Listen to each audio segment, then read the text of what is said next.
Hello everyone, welcome back into the studio. My name is Eirik, and today I'm going to show you how to make a waste mold out of plaster and then cast a plaster and resin copy within your waste mold. If you need an intro into how to work with plaster and what materials you need before starting this process, you can check out the plaster intro video, which is linked in the description below. Let's get into it. Our two sculptures here, which we've made in a video series about the nose and the mouth, are clay sculptures mounted to wooden boards with essentially nails holding them in place. There's no armature inside the sculpture. To keep the plaster from sticking to the board, we're going to use a release agent, and for this purpose I really like to use Vaseline. We're going to mix the plaster for the first layer, or splash coat if you will, of our molds the same way that I always mix plaster. This time we're adding one more step to it, however, which is very important for this kind of mold. A waste mold is true to its name. The mold is going to be carved off the casting and essentially become waste. It's a one-time use mold. When casting plaster within a plaster mold, it can be easy to confuse where the mold ends and the casting begins. Since both are made in plaster, the color difference won't be much, and when carving away the mold with a hammer and chisel, it's going to be easy to make a mistake. To help mitigate such a possibility, I use food coloring in the first layer of plaster to tint the layer into a color that will be different from the color of the plaster that we'll use for the casting, and therefore it should be somewhat easier to know when I'm getting close to carving through the mold and into the casting itself. Okay, here we go. The first coat of colored plaster is going to be applied straight onto the sculptures. You don't need any release agent on the sculptures themselves, especially if the clay is dry enough, and it seems to me that even wet clay should clean out of a mold like this fairly easily. I don't think there's any need for any release agent on the clay. Even though the clay of the sculpture is fairly dry, I don't add the plaster by brushing vigorously across the clay surface, since I don't want to impart any brush strokes into the clay itself. Instead, I load up my brush with plaster and lightly dab the plaster onto the surface. The brush never touches the surface firmly here, and the brush itself is fairly soft and has long bristles. Long bristles just means that the hair of the brush are long, and this helps keep the application light as well. I try to get into those really deep areas to begin with, since those deeper areas are where the air bubbles are most likely to be captured. Getting the plaster in there first ensures that nothing sort of blocks the access to these areas by accident. It will also help me keep the layers of somewhat even thickness, which is important here since I need an even thickness to make the carving a bit easier. If I hit the surface sooner in some areas than in others, it can be very difficult to get a feel for how much you need to carve. If the thickness is even, then I can carve through each layer of plaster at a similar pace, and the carving away of the mold should be a little bit easier. Remember that in order to keep your brush usable for a long period of time, you want to make sure you wash it in your slosh bucket regularly. Washing it more is better than less, since less means more plaster builds up in the brush, and you can get a brush that gets stiff and harder as you keep using it.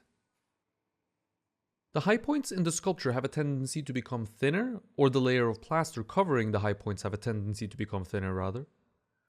Now this makes sense, since the plaster runs down off of these high points and gathers in the low points on our sculpture. Therefore, I pay extra close attention to making sure that all the high points are really well taken care of and dealt with properly. As the plaster in my bowl thickens up towards the end of the bowl's working time, I make sure that I use some of that thicker plaster and add it to the high points. This would be the edges of the eye sculpture, for example, which stand proud of the eye itself, and an area like the tip/bridge of the nose. Before starting the second layer, I'm going to wait until the tinted plaster of the first layer is firm to the touch, but I'm going to get to it, the second layer that is, before the plaster begins to heat up. The blue plaster is now firm to the touch, and we can start the second layer.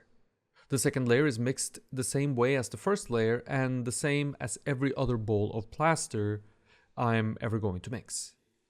This time, however, there will be no tint added to the layer. If you wanted to, you could tint this layer too so that you have an easier time judging when you hit the second layer and therefore be a little bit more careful before hitting the first layer of plaster. Straight white plaster for this layer, but the application is exactly the same. Since I have to worry less about the details of the clay sculpture itself, as those are already captured in the first layer, I can get into a more aggressive dabbing on technique to build up the thickness much faster with this layer. Instead of the clay drawing out some of the moisture of the plaster and drying out the plaster on the mold itself quicker than the plaster in the bowl here, we're going to be having the same effect occur as before, but instead of the clay, it's going to be the blue plaster drawing out the moisture of the new plaster and drying it faster. That, of course, in combination with a thinner layer of plaster drying faster than the big blob of plaster, which is what we have in our bowl, of course, is going to aid us in adding layers of plaster to our mold without disturbing the plaster already there. You'll see the plaster on the mold dry out and become less shiny. It's not dry exactly, but it won't move if we add more on top of it with our brush. Keep going and stay even in the application, working everywhere, and stay organized when doing so. Same thing applies before beginning the third layer of plaster. Let's make sure that the second layer is firm to the touch, and let's get to the third layer before the second starts heating up. This will ensure the best bond between layers we can possibly get, and keep the lamination between the plaster layers from becoming a serious issue. Plaster goes through stages, and we'll be trying to leverage those stages during this process to make the nicest mold we possibly can. When we mix plaster, it's liquid, of course, and it will stay in liquid form, brushable liquid form, for quite some time. Depending on the type of plaster, perhaps 5 to 10 minutes. This is the window when we'll be doing most of our work here, layering plaster to build up the thickness of our molds. At some point, the plaster becomes thicker and starts appearing more like cream cheese in texture, which is why we call this stage cream cheese plaster. This type of plaster is very nice for sculpting specific shape with, since the plaster can hold its own weight during this stage very easily, especially on vertical surfaces, and it won't deform because it's liquid. After the cream cheese stage, the plaster becomes crumbly like cottage cheese, and during this stage we don't want to work with the plaster since it won't stick to itself anymore. After this, the plaster is going to become firm to the touch and starts feeling somewhat dry, let's say. Once the plaster is firm to the touch, you can and should add the next layer to ensure a good bond. The plaster will then, after it's been firm to the touch for a little bit, start to heat up and become warm. When this happens, the plaster is releasing its moisture to become dry and eventually very hard plaster, fully cured plaster. Try to get to it before it starts heating up, as new layers will bond better before it heats up, since the moisture from the new plaster won't be absorbed by the older plaster. So for this fourth layer, I decided to try two different techniques, one on each mold. The first one is simply adding more plaster to the fourth layer, making the mold a little bit thicker. And the other is going to be embedding some burlap into plaster so that we can then use the burlap to rip some of the mold apart later, when we're demolding our casting and thus destroying the mold.